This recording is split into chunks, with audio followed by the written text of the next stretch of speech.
हम डिस्कस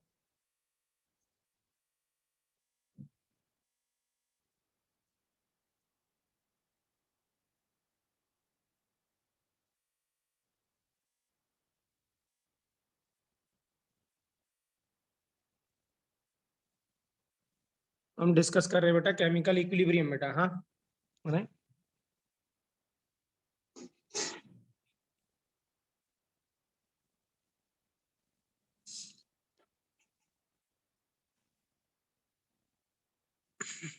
ठीक है राइट। अब क्या होता है बेटा, हमने जब पहले पढ़ा है तो दो तरीके की रिएक्शन होती है बेटा, एक रिवर्सिबल एक इरिवर्सिबल।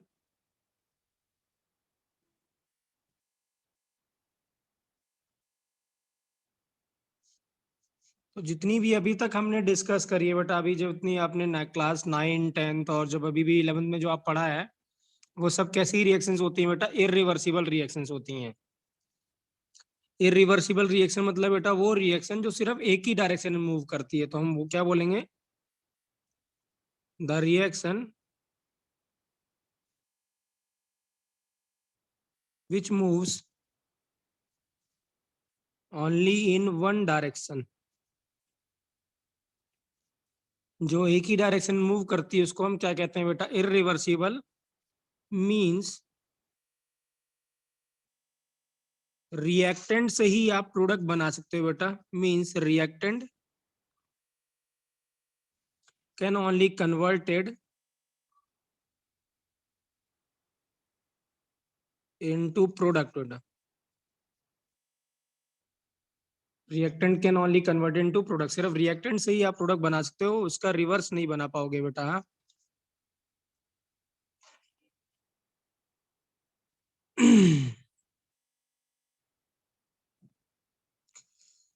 राइट। जैसे अगर आप लिखते हैं बेटा C+O2 गिव्स CO2, तो जब आप एक सिंगल एरो से रिप्रेजेंट करते हैं बेटा, ठीक है राइट, तो उसको हम क्या कहते हैं? Irreversible reaction. लेकिन इस चैप्टर में बच्चों हमें कौन सी रिएक्शन पढ़नी है? रिवर्सिबल रिएक्शन पढ़नी है।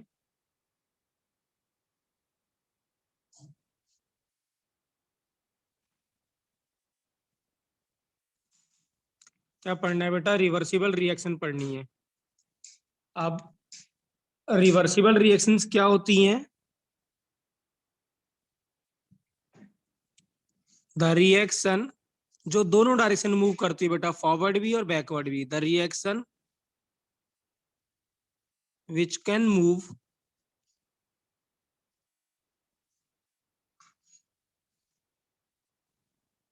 इन both direction, that is forward and backward. दोनों डायरेक्शन जो मूव करेगी उसको हम क्या कहेंगे बेटा?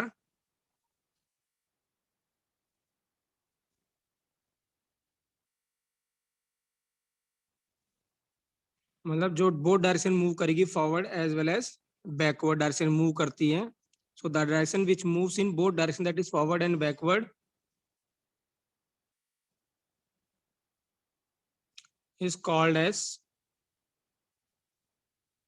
रिवर्सिबल रिएक्शन बेटा। मतलब क्या यहाँ पे बेटा? Means reactant can be converted into product बेटा,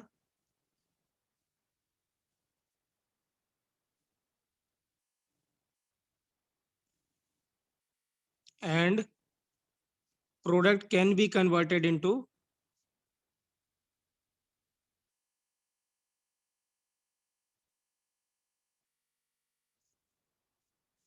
रिएक्टेंट बेटा। तो यहाँ पे दोनों चीजें, आप रिएक्टेंट को प्रोडक्ट बना सकते हो, प्रोडक्ट से क्या बना सकते हो बेटा? रिएक्टेंट बना सकते हो। ऐसी रिएक्शन को हम क्या कहते हैं बेटा? रिवर्सिबल रिएक्शन बेटा। क्या कहते हैं? Reversible reaction.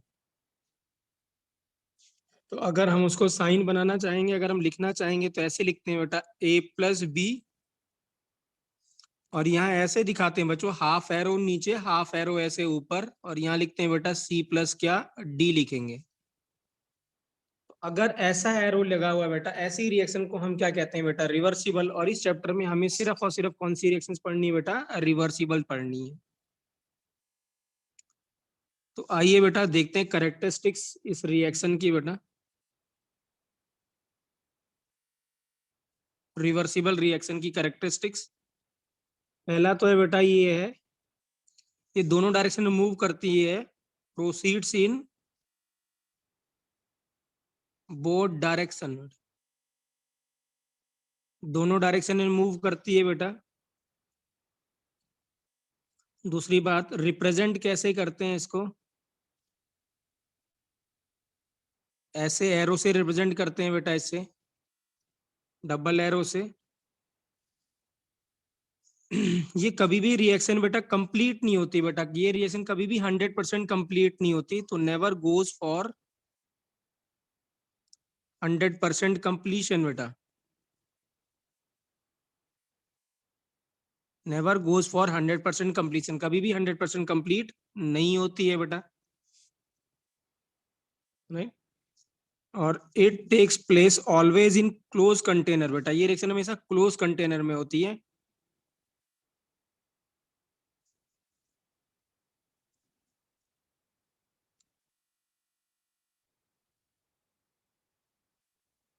तो ये क्या होता है बेटा, हमेशा किस में होती है बेटा, क्लोज कंटेनर में होती है।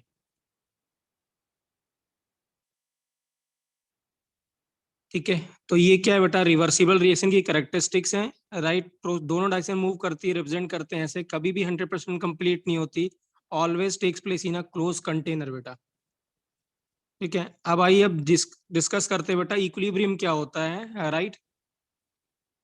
उसके बाद फिर हम केमिकल इक्विलिब्रियम पे जाएंगे बेटा। ठीक है, राइट। लेट्स सपोज बच्चों हमने कोई रिएक्शन लिखी, A plus B gives C plus D लिख दी हमने, कोई रिएक्शन लिख दी हमने at time T equal to zero पे बेटा, किसी time T equal to zero पे, टी इक्वल टू जीरो का मतलब ये रिएक्शन स्टार्ट नहीं हुई है। तो आपने सिर्फ रिएक्टेंट ले रखे हैं, इस समय आपके पास सिर्फ क्या है, रिएक्टेंट है। लेट्स सपोज आपने इसके ए मोल्स ले रखे हैं, इसके बी मोल्स ले रखे हैं। तो स्टार्टिंग में क्या होगा बेटा, time T equal to zero में रिएक्शन हमेशा किधर मूव करेगी बेटा, फॉरवर्ड मूव करेगी। तो टाइम टी इक्वल टू, क्योंकि प्रोडक्ट तो है ही नहीं, प्रोडक्ट की तो कंसेंट्रेशन जीरो है, तो एक ही चांस है कि रिएक्शन किधर जाएगी, फॉरवर्ड मूव करेगी।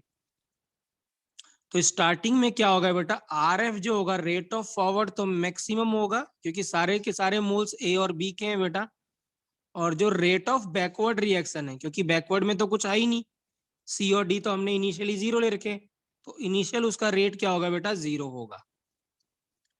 अब थोड़ी देर बाद क्या होगा बेटा, किसी T1 टाइम पे, 5 मिनट बाद, 2 मिनट बाद, 10 मिनट बाद, किसी T1 टाइम पे अब क्या होगा, धीरे धीरे क्या होगा बेटा, आर एफ, ये ए और बी तो क्या हो रहे होंगे,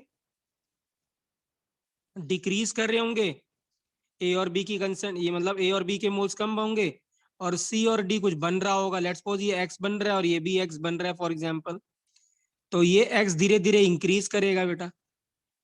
तो होगा क्या, ए और बी के जो मोल्स आपने लिए थे इनिशियली, वो धीरे धीरे डिक्रीज करेंगे, और ये जो सी और डी बना होगा, फॉर एग्जांपल एक्स बना है, ये धीरे धीरे इंक्रीज करेगा। तो रेट ऑफ फॉरवर्ड क्या होगा बेटा, धीरे धीरे अब डिक्रीज करना शुरू करेगा।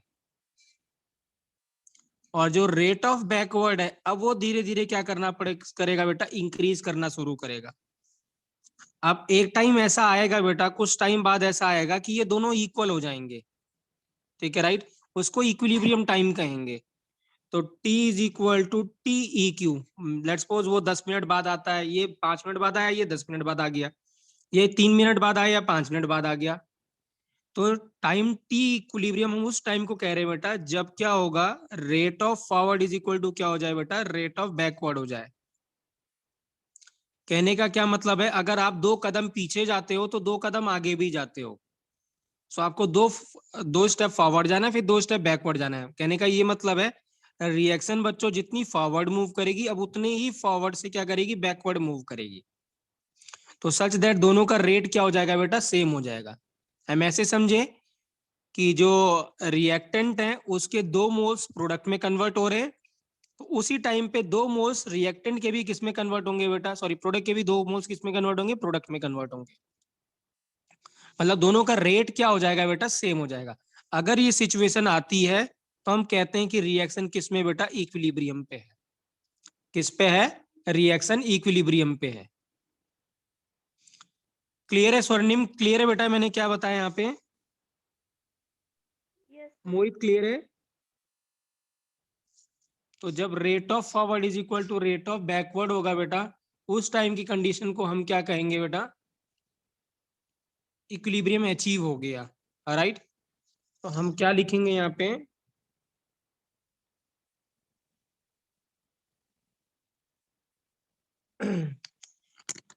सॉरी क्या लिखेंगे बेटा यहाँ पे, for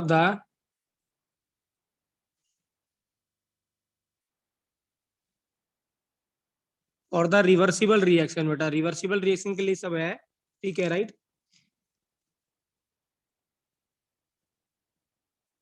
equilibrium is defined as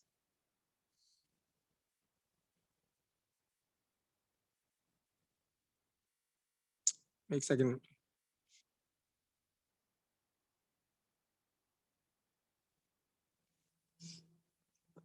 for a reversible reaction equilibrium is defined as point और टाइम, किसी पॉइंट पे या किसी टाइम पे when rate of forward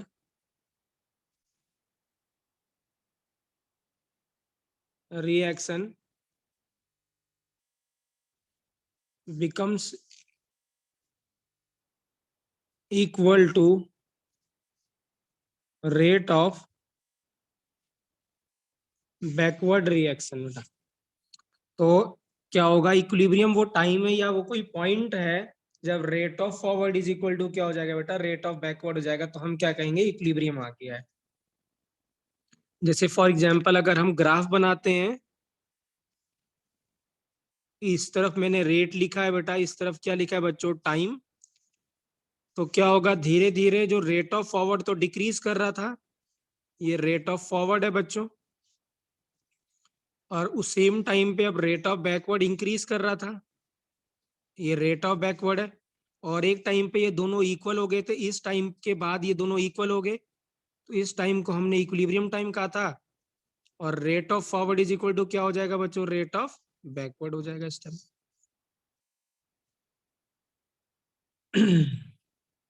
सो ये ग्राफ किसका है बेटा, इक्विलिब्रियम का ग्राफ है। इस टाइम के बाद क्या आ रहा है, इक्विलिब्रियम अचीव हो जा रहा है, क्योंकि आर एफ इक्वल टू क्या हो रहा है बेटा, आर बी हो रहा है।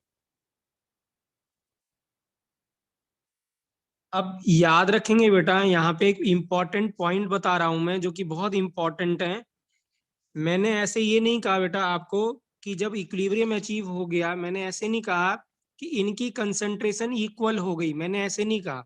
मैंने कहा इक्विलिब्रियम वो है जब rate of forward is equal to क्या होगा बेटा, रेट ऑफ बैकवर्ड होगा। लेकिन इक्विलिब्रियम पे होगा क्या बेटा, इक्विलिब्रियम पे इनकी कंसंट्रेशन क्या हो जाएगी, कांस्टेंट हो जाएगी एट इक्विलिब्रियम पे। जरूरी नहीं कि इक्वल हो, इक्वल हो जाए तो भी कोई दिक्कत नहीं है, और ना हो तो भी कोई इशू नहीं है। बट ये जरूर है बेटा कि इक्विलिब्रियम आने के बाद इनकी कंसंट्रेशन, रिएक्टेंट और प्रोडक्ट की कंसंट्रेशन बेटा with respect to time change नहीं होगी, वो कांस्टेंट बनी रहेगी। ठीक है राइट।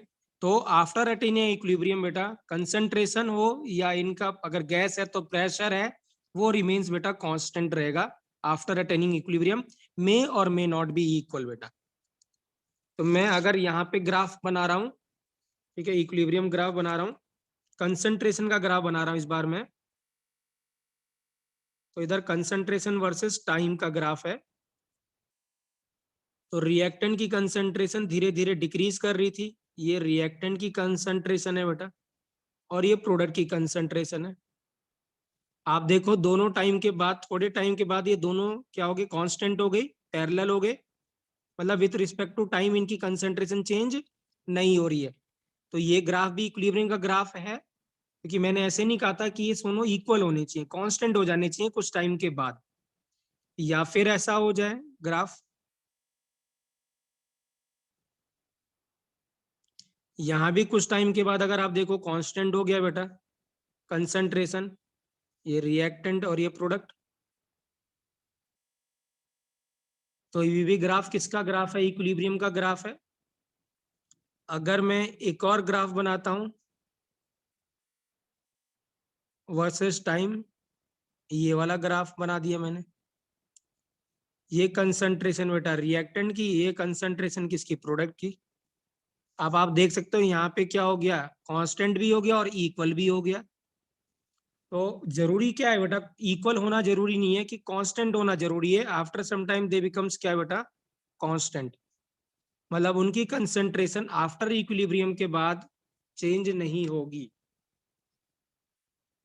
तो क्या है, तो व्हाट इज इक्विलिब्रियम बेटा? तो इक्विलिब्रियम वो है जब rate of forward is equal to क्या हो जाएगा? रेट ऑफ बैकवर्ड होगा। और आफ्टर अटेनिंग द इक्विलिब्रियम बेटा their concentration will not change बेटा, द कंसंट्रेशन विल रिमेन क्या? कांस्टेंट, वो चेंज नहीं होगी। उसको हम क्या कहेंगे बेटा? Equilibrium, right. तो ऐसे हम देख लेते हैं बेटा कैरेक्टरिस्टिक्स ऑफ इक्विलिब्रियम।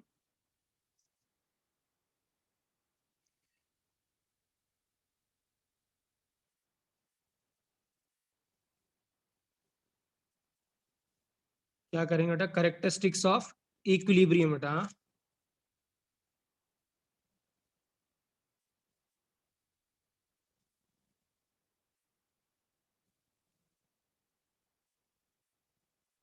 ठीक है, राइट। अब पहला कैरेक्टरिस्टिक्स ये है बेटा कि इक्विलिब्रियम बोथ डायरेक्शन से अचीव हो सकता है। तो इक्विलिब्रियम कैन बी स्टेब्लिश्ड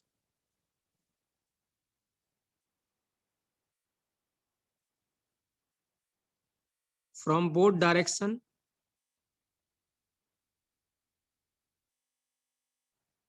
दोनों डायरेक्शन से बेटा आप इक्विलिब्रियम को स्टेब्लिश कर सकते हो, मतलब फॉरवर्ड से भी और बैकवर्ड से भी। अगर आपने लेट्स सपोज मैंने ए प्लस बी लिया है, सी प्लस डी, इसके ए और बी मोल्स लिए, तो रिएक्शन फॉरवर्ड जाके स्टेब्लिश होगी, फॉरवर्ड मूव करेगी, फिर rate of forward rate of backward equal हो जाएगा। अगर आपने ऐसे लिया A plus B, C plus D, और ये आपने इसके एक मोल्स ले लिए बेटा सी और डी, स्मॉल सी और डी ले लिए, अब रिएक्शन किधर जाएगी बेटा? बैकवर्ड जाएगी। फिर थोड़ी देर बाद rate of forward is equal to rate of backward हो जाएगा बेटा। तो इक्विलिब्रियम दोनों डायरेक्शन से अटेन हो सकता है बेटा, फॉरवर्ड से ही बैकवर्ड से भी। सेकंड पॉइंट बेटा, एट इक्विलिब्रियम, है ना, एट इक्विलिब्रियम क्या होगा बेटा? Rate of forward is equal to क्या होता है बच्चों? रेट ऑफ बैकवर्ड, जो कि अभी हमने देखा है, वेरी वेरी इंपॉर्टेंट। थर्ड बेटा, ये भी हमने डिस्कस किया था, equilibrium will always established in a, equilibrium किसमें स्टैब्लिश होगा बेटा? Always in a closed container. Equilibrium हमेशा किसमें स्टैब्लिश होगा बेटा? क्लोज कंटेनर में ही स्टैब्लिश होता है इक्विलिब्रियम। ठीक है, राइट, जो कि हमने पहले डिस्कस किया था। फोर्थ पॉइंट है बेटा, याद रखेंगे अगर मैं पूछूं क्या इक्विलिब्रियम पे रिएक्शन रुक जाएगी, तो आंसर है नहीं बेटा। ध्यान रखना इक्विलिब्रियम पे रिएक्शन रुकती नहीं है कभी भी। ठीक है, होगा क्या बेटा? जितना आप फॉरवर्ड, जितना आप रिएक्टेंट से प्रोडक्ट में कन्वर्ट कर रहे हो, लेट्स सपोज आपके 2 मोल जो हैं वो रिएक्टेंट से प्रोडक्ट में कन्वर्ट हो रहे हैं, तो सेम टाइम पे, गुड मॉर्निंग वैभव, बड़ी लेट हो वैभव, क्या हो गया? ठीक है सब? हाँ, घर पे ठीक है सब वैभव?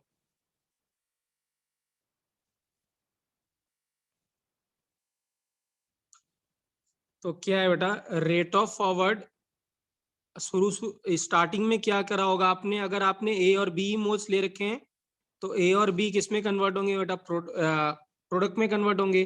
थोड़ी देर बाद rate of forward is equal to rate of backward हो जाएगा, तो हम बोलेंगे इक्विलिब्रियम अचीव हो गया। लेकिन क्या है बेटा, जब इक्विलिब्रियम अचीव होगा तो ऐसा नहीं कि इनकी कंसंट्रेशन क्या होगा, ये रिएक्शन रुक जाएगी बेटा।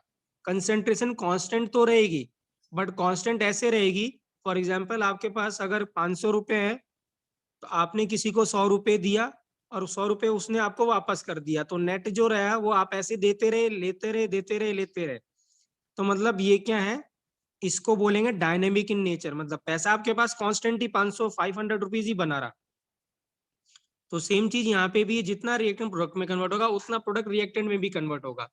इसीलिए हम कहते हैं बेटा इक्विलिब्रियम डायनेमिक इन नेचर होता है, रिएक्शन स्टॉप नहीं होती बेटा। अभी समझा दूंगा वैभव बेटा, हाँ ठीक है राइट। तो equilibrium is dynamic in nature बेटा। इक्विलिब्रियम क्या होता है बेटा, डायनेमिक इन नेचर होता है राइट, रिएक्शन कभी रुकती नहीं है। ग्राफ में बता रहा हूँ वैभव क्या है बेटा, इक्विलिब्रियम हमने डिस्कस किया था। इक्विलिब्रियम रिवर्सिबल रिएक्शन के लिए डिफाइंड होता है। रिवर्सिबल रिएक्शन वो रिएक्शन होती है जो दोनों डायरेक्शन मूव करती है, फॉरवर्ड भी और बैकवर्ड भी, और उसको इस सिंबल से डिनोट करते हैं ऐसे। ठीक है, इक्विलिब्रियम पे होता है क्या है बेटा, इक्विलिब्रियम पे rate of forward is equal to क्या होता है बेटा, रेट ऑफ बैकवर्ड। अगर आपने इनिशियली ए और बी के मोल्स लिए हुए हैं तो रिएक्शन सिर्फ फॉरवर्ड मूव करेगी, क्योंकि यहाँ पे प्रोडक्ट है ही नहीं, तो फॉरवर्ड मूव करा, और रेट ऑफ बैकवर्ड तो जीरो है इनिशियली। बट थोड़े टाइम बाद ए और बी की कंसंट्रेशन कम हो रही होगी, क्योंकि ए और बी सी और डी में कन्वर्ट हो रहे होंगे। तो क्या होगा, आर एफ तो डिक्रीज करेगा और आर बी क्या करेगा, इंक्रीज करेगा। थोड़ी देर बाद क्या होगा, R F equal to R B होगा बेटा। अगर rate of forward is equal to rate of backward हो जाता है तो हम कहते हैं रिएक्शन किस में है, इक्विलिब्रियम पे है। तो उसी चीज का ग्राफ है ये। थोड़े पहले आर एफ डिक्रीज करेगा, फिर आर बी इंक्रीज करेगा, एक टाइम पे दोनों इक्वल हो जाएंगे। हम उस टाइम को कहेंगे बेटा equilibrium time. So what is equilibrium? For the reversible reaction, equilibrium is defined as point or a time when rate of forward reaction becomes equal to rate of backward reaction. RF equal to RB हो जाए। Same concentration की बात करें तो reactant की concentration decrease करेगी, product की concentration increase करेगी। लेकिन मैंने ये नहीं कहा था आपको कि इक्विलिब्रियम पे दोनों की कंसंट्रेशन इक्वल हो जाएगी।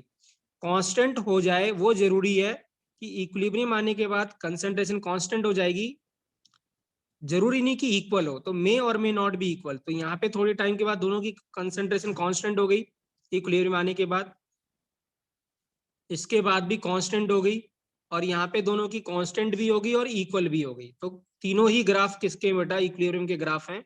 All graphs are of equilibrium graph, तीनों के तीनों। क्लियर है वैभव?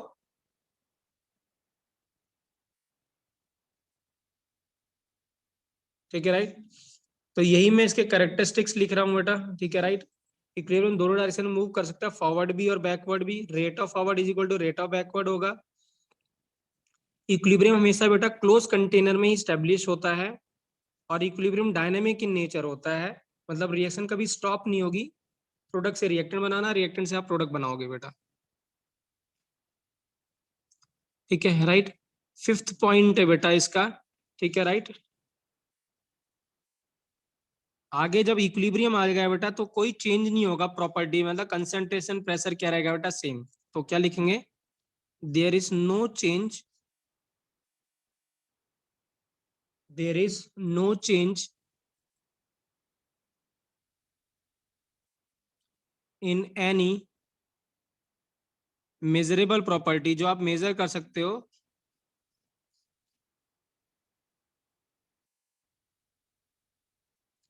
लाइक क्या बेटा, कंसंट्रेशन हो गया। कंसंट्रेशन मतलब मोलैरिटी, नॉर्मेलिटी, वो सब हो सकता है, बट हम यहाँ पे जो सिर्फ कौन सी लेंगे, मोलैरिटी लेंगे बेटा। या प्रेशर हो गया, ठीक है राइट, या मोल्स हो गए, वो क्या रहेंगे बेटा, उनमें कोई चेंज एक्सेट्रा कोई चेंज नहीं आएगा बेटा। तो कोई भी measurable property after attaining equilibrium बेटा उनकी क्या होगा, चेंज नहीं होगा, वो कांस्टेंट ही बना रहेगा। बट ऐसा नहीं कि रिएक्शन रुक जाएगी, रिएक्शन चलती ही रहेगी बेटा।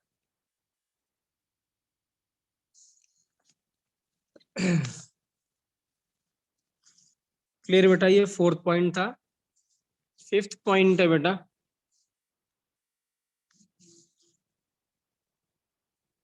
ठीक है राइट, याद रखेंगे बेटा, कैटलिस्ट इक्विलिब्रियम को इफेक्ट नहीं करता, बाद में डिस्कस करेंगे।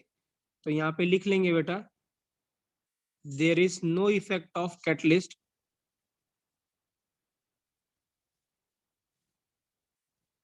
ऑन इक्विलिब्रियम बेटा। कैटलिस्ट इक्विलिब्रियम को इफेक्ट नहीं करता बेटा। होता क्या, कैटलिस्ट फॉरवर्ड रेट को चेंज करता है, बट होता क्या है बेटा, जितने उससे वो रेट ऑफ फॉरवर्ड को इंक्रीज करता है टाइम्स, उतना ही टाइम से वो रेट ऑफ बैकवर्ड को भी इंक्रीज कर देता है, इसलिए नेट इफेक्ट कैंसिल आउट हो जाता है बेटा। इसीलिए कैटलिस्ट इक्विलिब्रियम को इफेक्ट नहीं करता है बेटा। सिक्स्थ पॉइंट है बेटा, राइट, ये बाद में हम डिस्कस करेंगे, बट इसको ऐसे ही याद रखिएगा बेटा, इंपॉर्टेंट पॉइंट है ये। एट इक्विलिब्रियम बेटा, हाँ, delta G is equal to zero होता है बेटा। What is delta G? इसको कहते हैं गिब्स फ्री एनर्जी बेटा, गिब्स फ्री एनर्जी। थर्मोडायनेमिक्स में डिस्कस करेंगे, क्या करेंगे बेटा, गिव्स फ्री एनर्जी बेटा।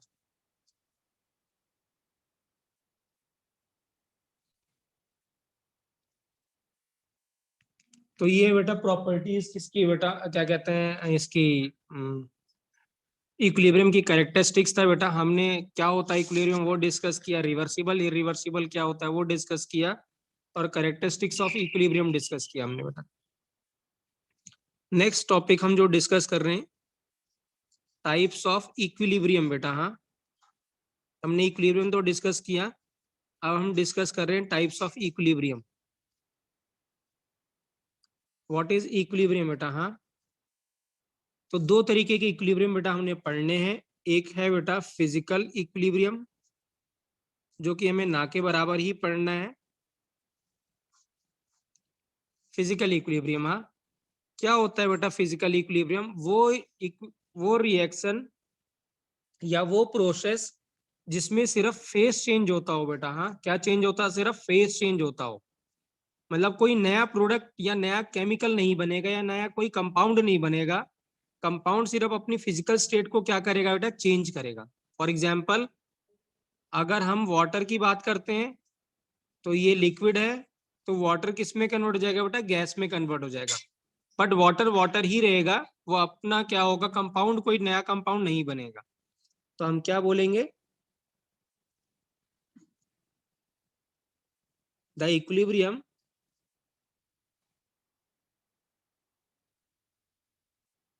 that established the equilibrium that established when only phase change or allotropic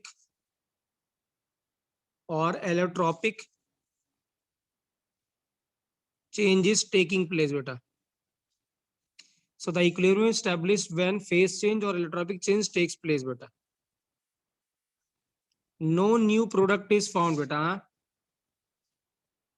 no new compound is formed लिख सकते हैं।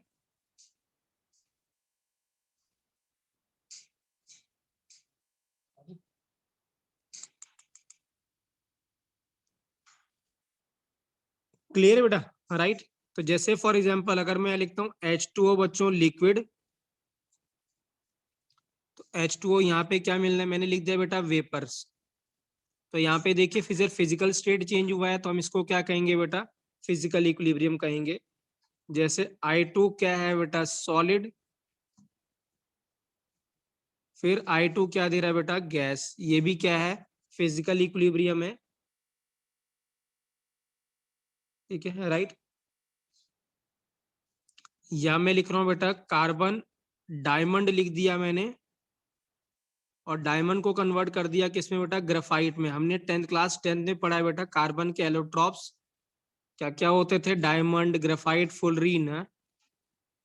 तो दे आर नोन एज क्या बेटा,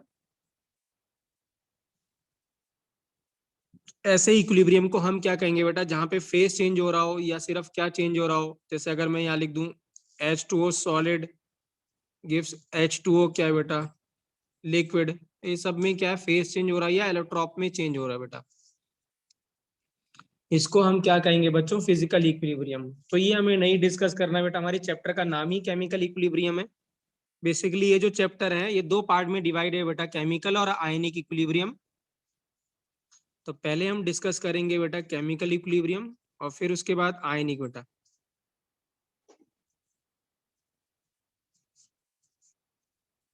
नेक्स्ट क्या है बेटा, केमिकल इक्विलिब्रियम। ठीक है, राइट। तो वो इक्विलिब्रियम बेटा जहाँ पे केमिकल रिएक्शन हो रही होगी, कोई नया कंपाउंड बन रहा होगा, उसको हम क्या कहेंगे बेटा, chemical equilibrium. So equilibrium that established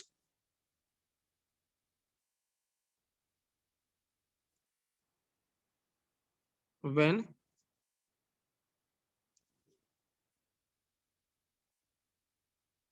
chemical reaction is taking place बेटा, मीन्स कोई नया कंपाउंड बन रहा होगा बेटा, मीन्स न्यू कंपाउंड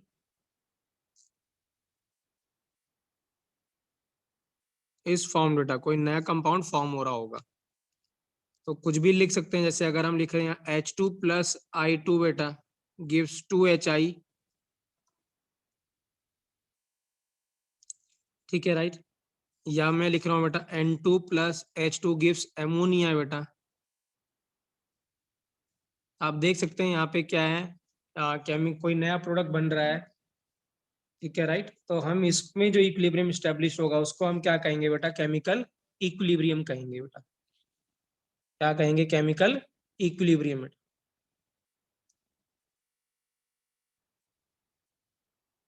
क्लियर है बेटा?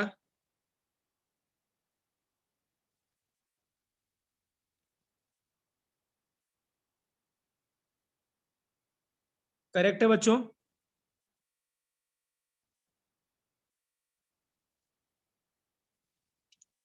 राइट।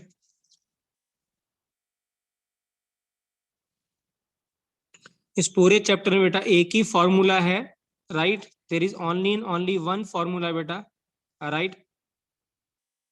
तो ठीक है, राइट, हम उसको डिस्कस कर रहे हैं, ध्यान से समझिएगा बेटा। उसका नाम है बेटा लॉ ऑफ मास एक्शन बेटा। क्या है? लॉ ऑफ मास एक्शन बेटा।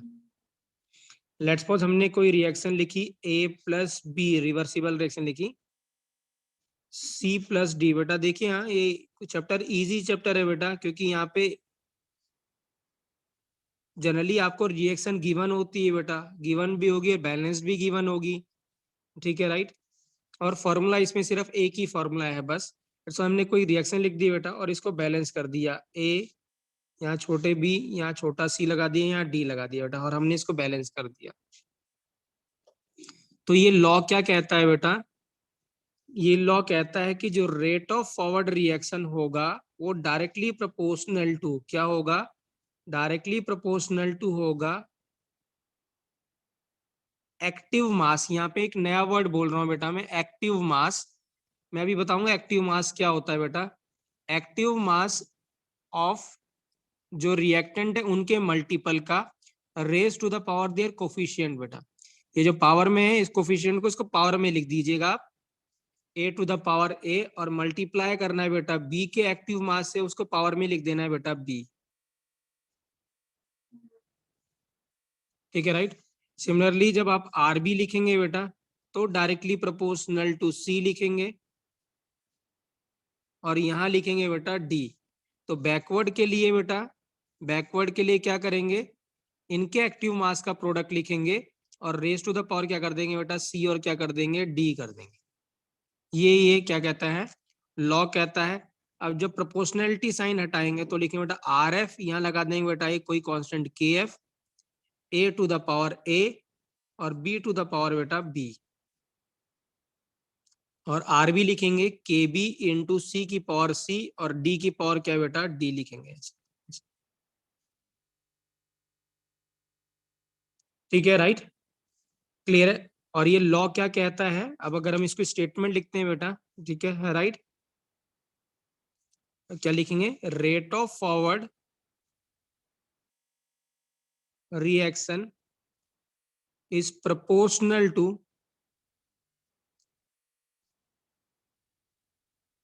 मल्टीपल ऑफ, इसके प्रोपोर्शनल है बेटा, multiple of active mass of reactant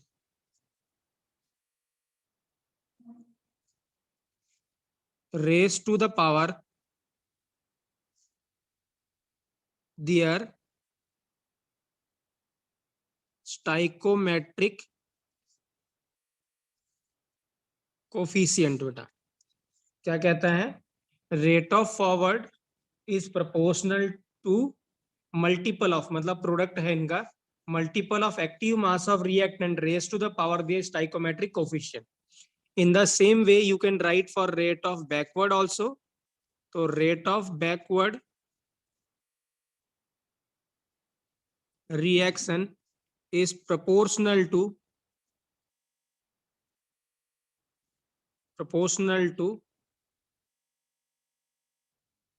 multiple of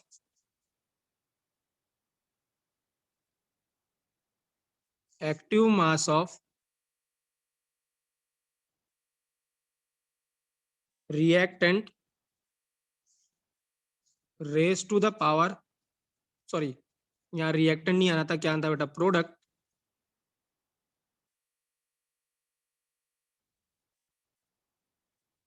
product raise to the power their stoichiometric coefficient। बेटा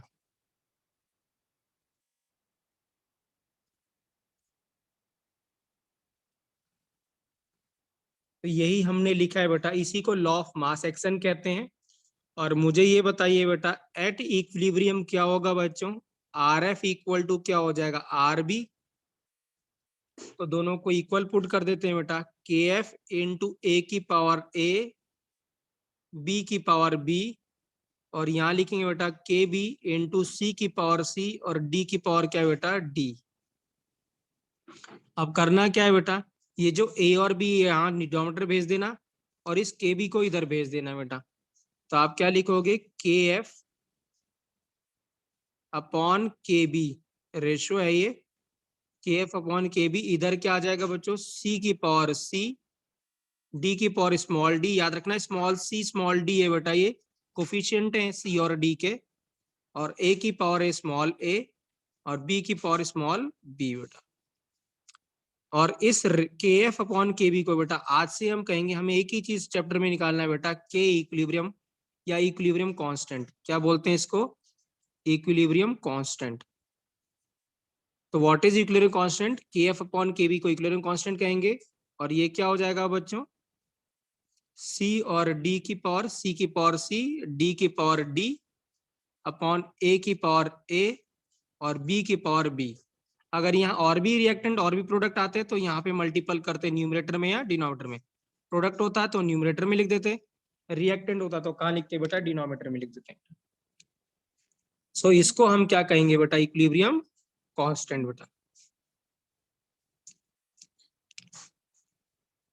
क्लियर है बच्चों, क्लियर है बेटा, क्या मैंने क्या लिखा, वैभव क्लियर है कैसे किया मैंने ये, याद रखेंगे व्हाट इज इक्विलिब्रियम कांस्टेंट बेटा, जो भी प्रोडक्ट है उसको न्यूमरेटर में लिखना है, रिएक्टेंट को किस में लिखना है बेटा, डिनोमिनेटर में, उनके पावर में कोफिशिएंट लगा देना है।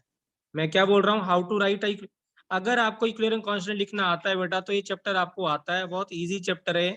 इसमें सिर्फ और सिर्फ यही एक फॉर्मूला है बस, there is nothing, there is no new formula. तो क्या करना, प्रोडक्ट की पावर में कोफिशिएंट लिखना है, और अपॉन रिएक्टेंट की पावर में कोफिशिएंट लिखना है बस, उसको के इक्विलिब्रियम कहेंगे। जैसे फॉर एग्जांपल अगर मैं यही लिखता हूँ, देखिए मैंने ऐसे लिखा, एक रिएक्शन लिखी बच्चों,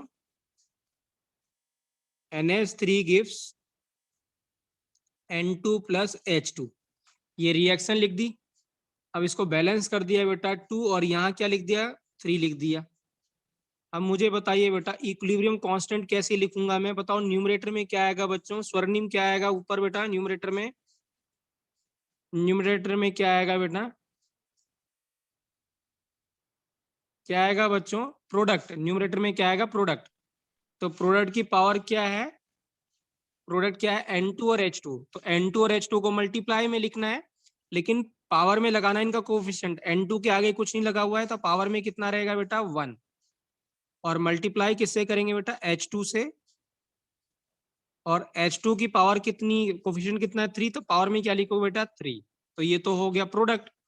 नीचे रिएक्टेंट बेटा एक ही है, एमोनिया है, वो लिख दिया हमने, और इसकी पावर कितनी है बेटा 2, हमने ऐसे लिख दिया। कोई दिक्कत इक्विलिब्रियम कांस्टेंट लिखने में बेटा?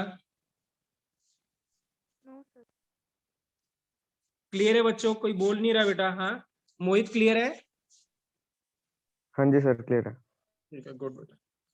तो नेक्स्ट क्लास कंटिन्यू करेंगे बेटा इसको, है ना? ठीक है, कल अगली क्लास में हम कुछ न्यूमेरिकल करेंगे तो, और इसी के बेस में एप्लीकेशन करेंगे। There is only and only बेटा वन फॉर्मूला, आप रिवाइज कर लीजिएगा बेटा, ठीक है राइट? और इसको पढ़ लीजिएगा। मैं आपको पी ब्लॉक के बेटा ना क्वेश्चंस भेजूंगा, इंपॉर्टेंट क्वेश्चंस, आप उसको रीड कर लीजिएगा। जैसे मैंने वैभव एस ब्लॉक के भेजे थे ना हाइड्रोजन के, ऐसे ही मैं आपको पी के भी भेजूंगा बेटा, पी ब्लॉक के, तो वो भी आप पढ़ लेना एक बार, ठीक है? क्लियर बच्चा? हाँ मैं रिकॉर्डिंग भेज देता हूँ बेटा, अभी मैं रिकॉर्डिंग भेज रहा हूँ बच्चा, ठीक है ना? थैंक यू बच्चों, थैंक यू बेटा।